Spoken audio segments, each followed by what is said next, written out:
وہ ایک پیر صاحب تھے، میں نام نہیں لیتا، وہ کہتے تھے یہ دولت بڑی بری چیز ہے، تو وہ اس کو ہاتھ نہیں لگاتے تھے، کہتے میں نے دولت کو ہاتھ نہیں لگانا۔ تو انہوں نے چھوٹی سی ایک چمٹی رکھی ہوئی تھی، چمٹا نہیں ہوتا جس طرح، تو وہ اس سے پیسے پکڑتے تھے، کہتے اس کو میں نے ہاتھ نہیں لگانا، یہ گندی چیز ہے۔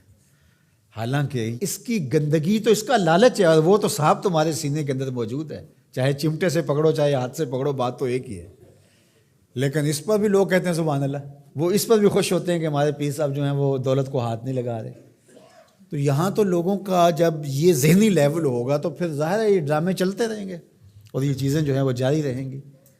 تو اللہ کی حلال کردہ چیزیں، ہم ایک دفعہ ایک تقریب میں گئے تو بعد میں کھانا لگا، تو صاحب خانہ نے اپنی بساط کے مطابق کھانا رکھا، تو ایک صاحب تھے وہ اپنے آپ کو صوفی کہتے تھے، تو وہ کہنے لگے کہ آپ کے گھر میں کوئی لسی ہے، تو وہ ظاہر میں کہنے لگے کہ نہیں، تو کہتے چلو سادہ سادہ پانی لے آؤ، تو وہ پانی لے آئے، کہتے ہیں اب وہ سرخ مرچیں تھوڑی سی لے آئیں، وہ سرخ مرچیں لے آیا، تو اس کے اندر گھول کر کے تو وہ روٹی کو ڈبو کے کھا رہے تھے۔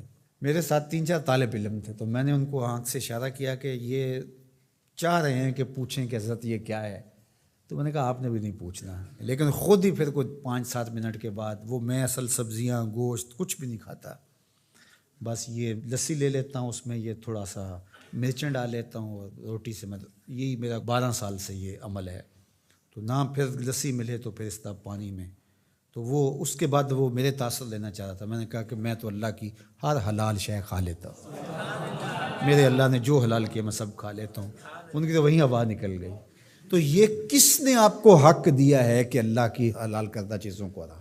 اگر آپ کی طبیعت نہیں مانتی یا آپ کی قسمت ایسی سڑی ہے کہ طیب اور پاکیزہ کھانے سامنے موجود ہیں اور آپ نے جو ہے وہ مرچیں ہی کھانی ہیں تو کھائیں، آپ اس کو تصوف سمجھتے ہوں گے، ہم اس کو آپ کے لیے اللہ کی طرف سے سزا سمجھتے ہیں۔ تو یہ خود ساختہ چیزیں ہیں۔ تو اللہ نے کیا فرمایا؟ اے ایمان والو، جو حلال اور طیب چیزیں ہیں، جو اللہ نے تمہارے لیے حلال کی ہیں، جو اللہ نے تمہارے لیے پاکیزہ چیزیں پیدا کی ہیں، ان کو کھاؤ۔ اللہ اکبر۔ تو جس طرح شریعت اسلامیہ نے اس بات پر ممانعت کی ہے کہ کسی کو حق نہیں پہنچتا کہ اللہ کی حرام کردہ چیز کو حلال بنائے کسی ہیلے بہانے سے یا کسی طریقے سے، اسی طرح کسی حلال کو بھی حرام بنانے کا کسی کو حق نہیں ہے کہ جس چیز کو اللہ نے حلال رکھا ہوا ہے، پاکیزہ بنایا ہوا ہے، اس کو اپنے اوپر حرام کر دے۔ یہ شیطان کی پیروی ہے کہ خود کہنا کہ میں اس کو اپنے اوپر حرام کر لیا۔ تم کون ہوتے ہو اپنے اوپر حرام کرنے والے جب تمہارے خالق نے تمہارے اوپر حرام نہیں کیا ہے؟ ہاں، اگر کسی چیز کی طرف مزاج کسی کا نہیں ملتا، اور وہ بہت ساری سبزیاں ہیں، بعض اوقات ماں کو شام کو مسئلہ ہوتا ہے کھانا پکائیں تو میرا یہ بچہ یہ چیز نہیں کھاتا شوق سے اور فلاں بچہ یہ نہیں کھاتا، تو وہ ایک الگ چیز ہے۔ وہ انسان کی رغبت طبعی کسی چیز کی طرف ہونا نہ ہونا، یہ کسی کا مزاج ہے، اور اس مزاج کے بارے میں کسی کو زور بھی نہیں دیا جا سکتا۔ لیکن اس کو حرمت کے درجے پہ لے آنا، اس کو اس لیے استعمال نہ کرنا میں نے حرام کر رکھا اپنے اوپر، تو یہ درست نہیں ہے۔